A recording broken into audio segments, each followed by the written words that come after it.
Nate Diaz, one of MMA's most recognizable figures, has long been the subject of speculation regarding a potential return to the UFC. Recently, reports emerged that Diaz declined an offer to fight a former title challenger who is struggling to find an opponent. The decision has drawn attention to Diaz's motivations, career priorities, and the current state of the UFC roster. Understanding why Diaz turned down the fight requires examining his criteria for accepting bouts and his perspective on legacy, opponents, and meaningful matchups. Before we jump in, a quick request. If you enjoy our content, please consider subscribing. It's just one click for you, but it means the world to us. Thanks for the support. Now let's get started. Lack of compelling opponents. A central reason for Diaz's refusal is his perception of the current UFC roster as lacking excitement. Diaz has been candid about his disinterest in available matchups, stating that there is nobody to fight really, and describing the division as slow-rolling. This sentiment reflects his desire for opponents who either present a significant challenge or offer a storyline with personal or professional stakes. For Diaz, fighting merely to stay active or to face a random contender does not align with his career ambitions. He is looking for bouts that capture public imagination and elevate his legacy, rather than routine contests against lesser-known or less accomplished fighters. Focus on high-profile or legacy fights. Diaz's career has been defined by high stakes, high visibility matchups, and he is not interested in returning for anything less. He has repeatedly expressed interest in a trilogy fight with Conor McGregor, which remains one of the most anticipated potential bouts in MMA history. Additionally, Diaz has shown interest in fighting for the BMF, Baddest Mofo, title, a symbolic belt representing toughness and star power. These are the types of fights that motivate Diaz, offering both financial reward and the opportunity to further cement his legacy. Without the prospect of a marquee event, Diaz sees little reason to return, preferring to wait for the right opportunity rather than accept a fight that does not meet his standards. Weight class preferences. Another significant factor in Diaz's decision is his preference regarding weight classes.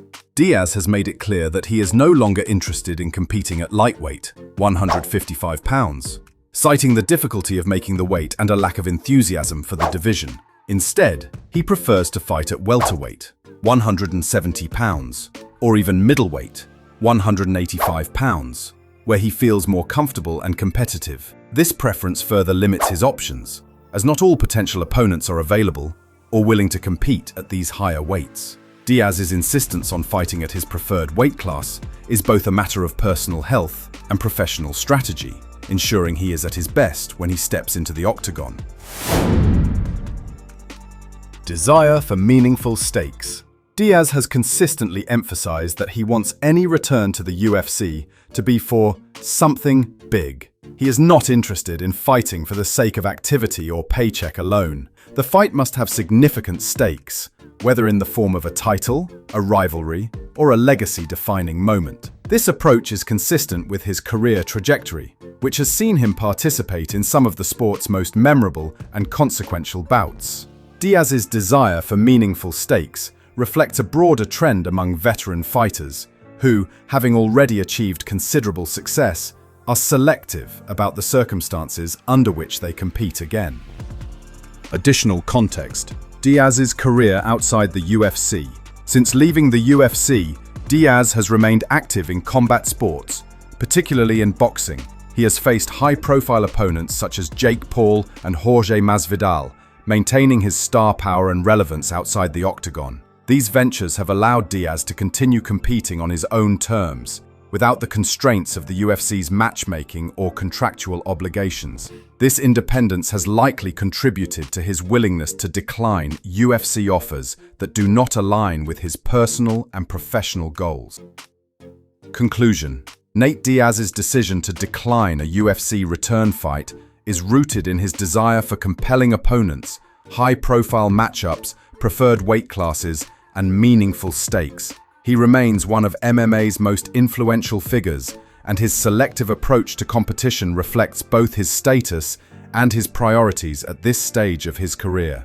Unless presented with a fight that meets his criteria, such as a trilogy with McGregor or a title bout Diaz, is content to wait, preserving his legacy and star power for the right opportunity. If you enjoyed this breakdown, don't forget to like and subscribe. It's just a tiny click for you, but it makes a massive difference for us. Thanks for supporting the channel.